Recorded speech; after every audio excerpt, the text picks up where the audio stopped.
Gary Lineker has issued an apology for sharing a pro-Palestine video featuring an anti-Semitic rat emoji. In a statement on Wednesday, Lineker said, on Instagram, I reposted material which I have since learned contained offensive references. I very much regret these references. I would never knowingly share anything anti-Semitic. It goes against everything I believe in. The post was removed as soon as I became aware of the issue. And of course, Simon, as we know, in recent times, Lineker has claimed that he faced racial abuse as a kid for his darkish skin, compared government rhetoric to the times of Nazi Germany, prompting a match of the day walkout. We remember that. Calling for Israel to be banned from the sporting stage, and now mistakenly sharing an anti-Semitic post. And as we know, Lineker will stop presenting Match of the Day at the end of this month, but will host coverage of the World Cup in 2026 for the BBC. There's a bunch of questions that come out of this, I think.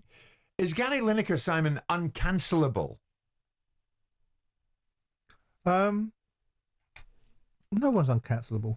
I mean, he was the beneficiary of a muddled outlook from an inefficient BBC chairman that didn't deal with the situation properly, and a set of governances that seemed to have allowed Lineker to say certain things that, I mean, first and foremost, I have to suggest that whoever listens to Gary Lineker and takes any credence out of his opinions on societal and economic matters, I have to question the validity of their thinking. I think Gary Lineker is a very good sports observer. I wouldn't certainly go and listen to him about his opinions about societal and economic matters, because I don't think he has any economic qualifications or really great, real first-world experience of it. Yeah, but he's got 8.7 million Twitter followers.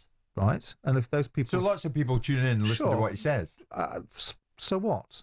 Does that mean that what he has to say has any substance? I mean, he doesn't have any executive powers. He doesn't have any meaningful influence of any... If people, I'll make my point. If you listen to Gary Lineker and you believe that Gary Lineker has validity in what he's thinking, and then subsequently you base your life around what Gary Lineker says, then more for you.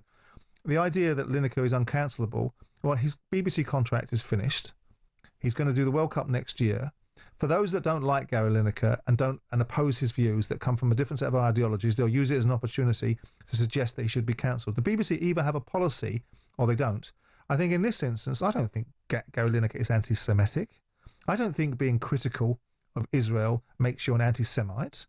I think you are allowed to be critical of situations. I don't think if you're critical of someone of colour, it makes you racist any more than if I'm critical of someone that doesn't have colour, then it makes me something else.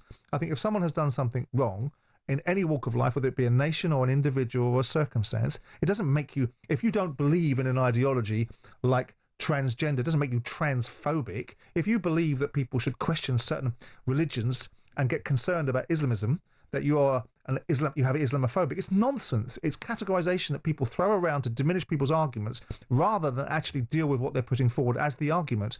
I think that Gary Lineker, in this instance, I thought it was ridiculous what he said 2 years ago. I wrote an article about him and his merry band of Wallies that all walked out in some self-serving appreciation society of one another, because I thought what he said was ridiculous. I thought it was ridiculous to compare the rhetoric of the time to 1930s Germany. I think it was ridiculous. Anyone that's seriously minded wouldn't take that seriously. Yeah. And it probably was beyond the pale of the position that he occupies. But the governance at the BBC seemed to be a little bit all over the place. And they tightened it up subsequently. Everyone called for him to be booted out and so on and so forth. I called for him to be booted out and Wright and Shearer because they were dull. Not because I listened to what they had to say in terms of the credence of their societal or economic opinions. Yeah. And now we've got somebody that's posting something that I would suggest is ill-advised. I suggest he probably doesn't know. Not anti-Semitic, but ill-advised. Yeah, and now people are going to turn it into something else and turn it into something that they can attack him on. Is he cancelable? Depends how far he transgresses. He's out of the BBC now. He doesn't care. He's got a production company, Goalhanger, that's doing 10 to the dozen. You know, making fortunes because they're delivering good content. The rest is politics. The rest is sport. The rest is entertainment. All these good digital formats that are superseding the mainstream media anyway. The only question is that the whole idea and argument around the BBC's responsibility, the taxpayer money, the licence fees, and where it goes and what it gets spent. You go to an event last night, I'm damn sure of a BBC one, I think it probably had 400 people up on the stage. That tells you how much money's being spent in that environment. Which is precisely correct. Wonder why that is. You're absolutely right about that. You've worked in the sports industry, of course. You own Palace. Mm-hmm. You worked in a top position in club football. You work in the media industry, whether you like it or not. But do they share similar traits of an untouchable feeling for those within it? No, I don't think so. I think the industry itself thinks it's far more important than it actually is. And the reasons why I don't go to these events is because I can't bear being in a room with people that somehow have read memos about themselves that actually a teleprompt reader is someone really meaningful. And when I listen to people saying, oh, I can't believe what happened to Hugh Edwards.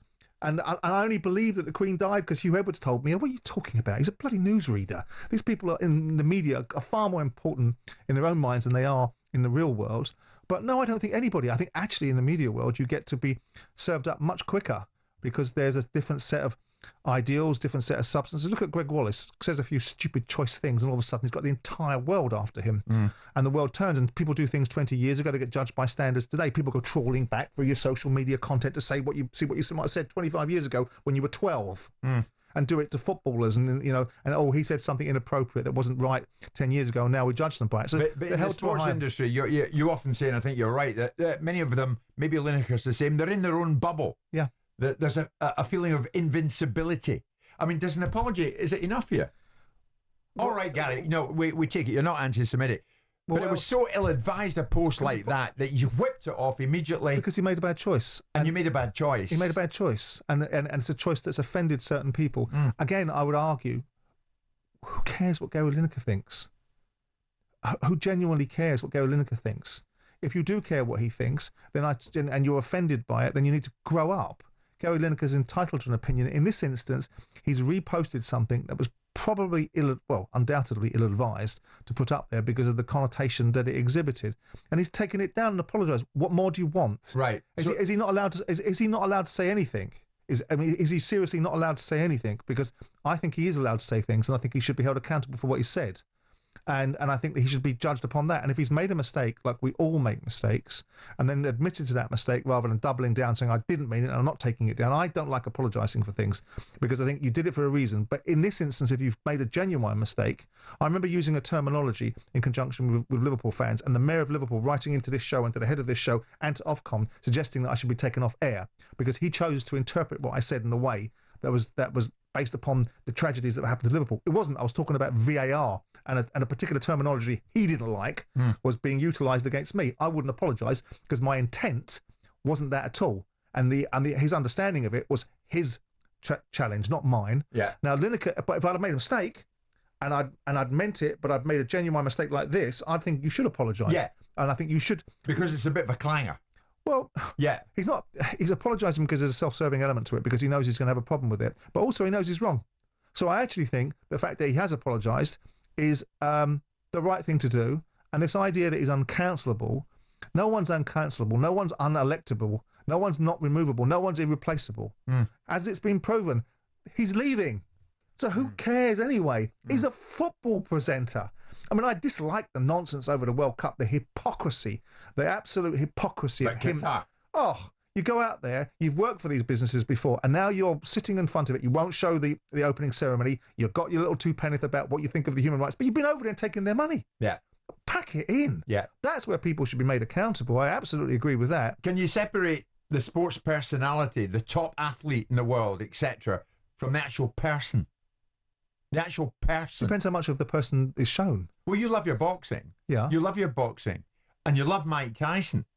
I don't love Mike Tyson. But look at parts of Mike Tyson's past. No, I think Mike Tyson at times has been a degenerate. I don't love him as a person because I don't know him as a person.